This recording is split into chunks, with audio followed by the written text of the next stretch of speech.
ate sheets as if someone tried to keep him warm. His beard suggested that he had survived for up to 13 weeks. The police had found the vehicle when these men were alive. They had found the vehicle, none of them were in there, but these men were alive in the mountains. And for some reason, unfortunately, they did not search the surrounding areas. I know maybe, you know, resources, but they could have literally found these guys when they were alive.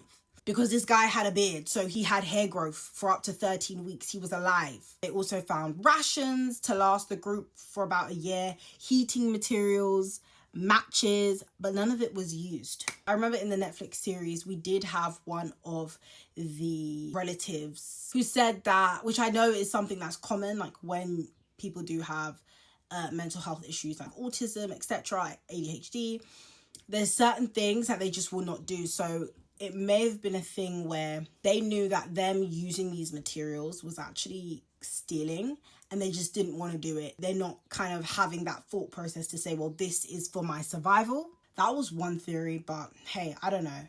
It's just all a bit all over the place. The most disturbing part about this is that Gary Mathias was never found. His shoes were inside the trailer, suggesting he was there with Ted at some point.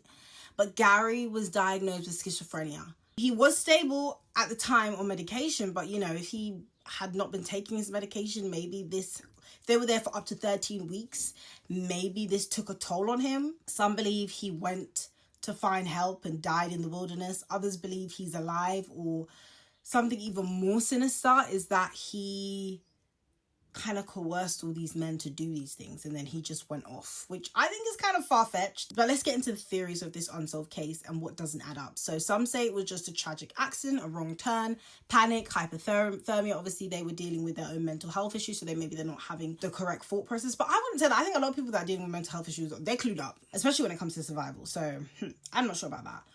But again, why did they not use the food, the heat in the trailer? How could they die of hypothermia when there was a campground there for them to use until, you know, they were found?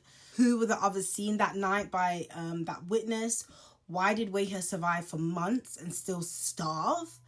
And where the hell is Gary Mathias? We will never know. There's not been any further information on the case as to why this happened, unfortunately. But I can do a part 2 where we'll dive into the wildest theories, cults, government experiments, psychosis, and the Gary Mathias mystery, because this case is far from over.